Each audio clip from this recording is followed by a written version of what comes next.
Porque além de vivenciar esse cenário, nós entendemos que esse caminho vai dar um bom resultado. Ah, mas pode servir para você e não pode servir para outro. Ok, só que tenta fazer. Se você não tentar, você não vai saber se isso é viável ou não.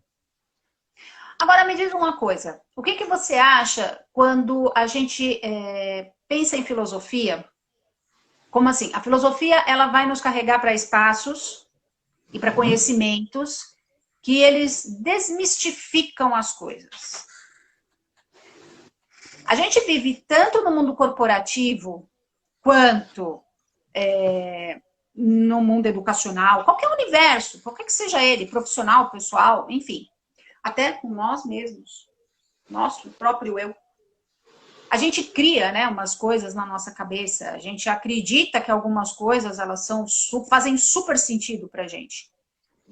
A filosofia com esse papel de racionalizar as coisas, de fazer mais próximo do nosso conhecimento algumas coisas, você acha que ela deveria, além da parte educacional, fazer parte de uma...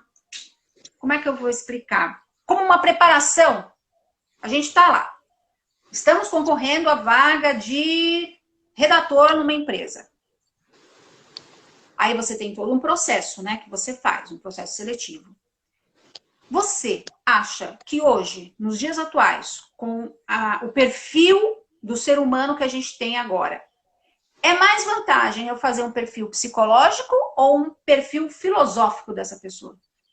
Sem dúvidas, um perfil filosófico. Não tenho dúvidas quanto a isso. O perfil psicológico, e assim que me desculpem todos os meus amigos psicólogos, e sou um extremo admirador, leio sobre isso, procuro entender sobre isso, mas entendo que em alguns momentos, sem generalizar, sem culpar e sem ser um crítico destrutivo, a psicologia leva você a alguns momentos um pouco mais metódicos, com uma regra definida. E nem sempre isso pode ser, ao meu entendimento, categorizado ao ser humano.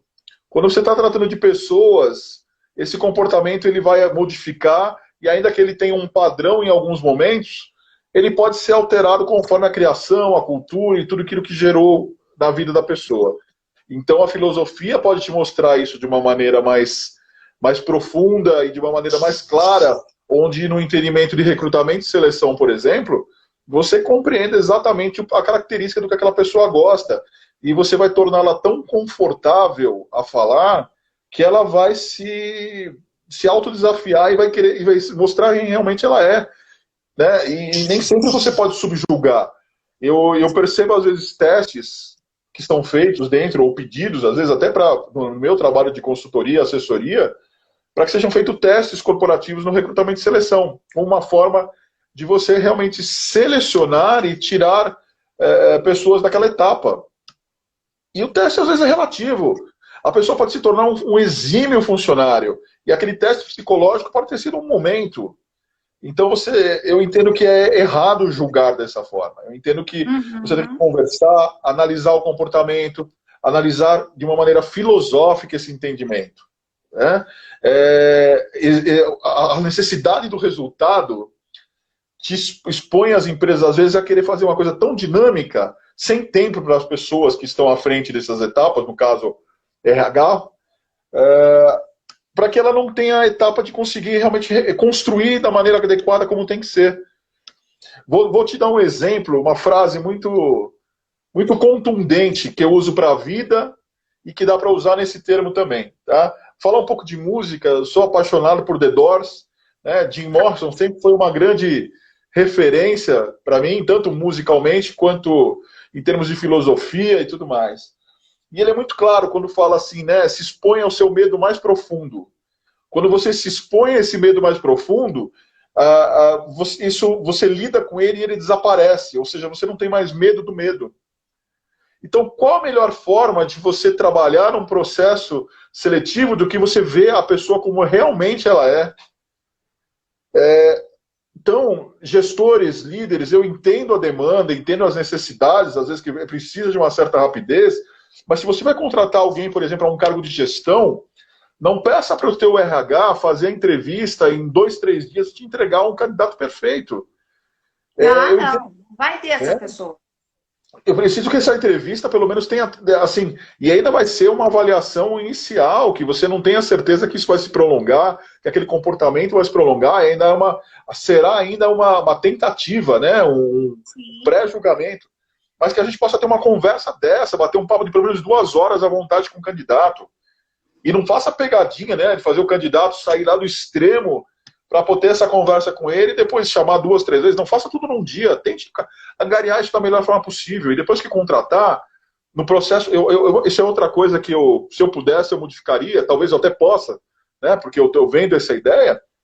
E de fazer com que as integrações de empresa durassem dentro desse período de integração. Muitas vezes o processo de 3 meses, Cláudia, onde as empresas colocam um funcionário para ser avaliado, ele é para ver como é que ele vai exercer o trabalho. E de maneira nenhuma... É operacional, né? É operacional, exatamente. Não é para avaliar o comportamento dele. Você não sabe como ele vai... Ele está precisando passar naqueles 3 meses, ele pode ser o melhor técnico possível. E, de repente, se transformar no maior vilão dentro da empresa. E, então, é necessário esse tempo, é necessário usar a filosofia, a análise comportamental e, principalmente, o olho no olho. Isso é muito necessário. É aí que você vai ter o candidato de fato. Testes. Ok. É o que a gente vive no mundo... Isso que você está falando é o que a gente vive no mundo educacional. A gente traz a filosofia para dentro do universo educacional, só que, assim, a gente, enquanto está no processo de formação do professor, a gente entuxa esse ser humano de teorias educacionais. A gente entuxa esse ser humano de filósofos, de pedagogos, de um monte de coisa. Só que na prática é outra coisa. Que professor vai lembrar do que Parmênides, do que Aristóteles, Platão falou? Não tem essa. Dinâmica da sala de aula é outra história.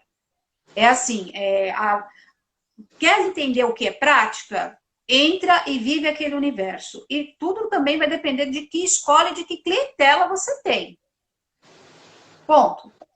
Pensando na relação humana, tipo, de amizade, familiar, é a mesma situação. As pessoas, elas têm que entender o quê? O comportamento humano, ele não está, na minha concepção, ele não está atrelado a condicionamento de ações.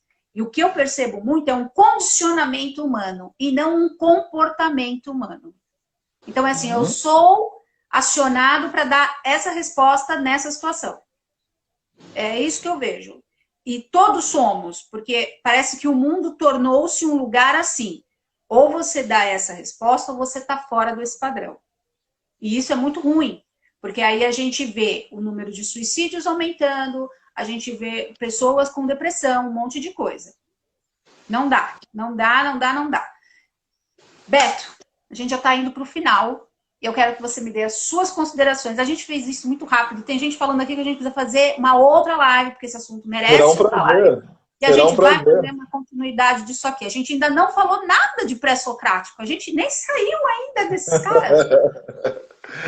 Legal, muito bom. É uma delícia essa conversa e realmente ela vai fluindo. E por mais que a gente tente planejar, às vezes, um tempo para administrar, a filosofia faz com que você vá embora e vai fluindo. Quando você vê, você já está virando a madrugada conversando. Fazer como o Drummond falou, estão atrasados nos gregos.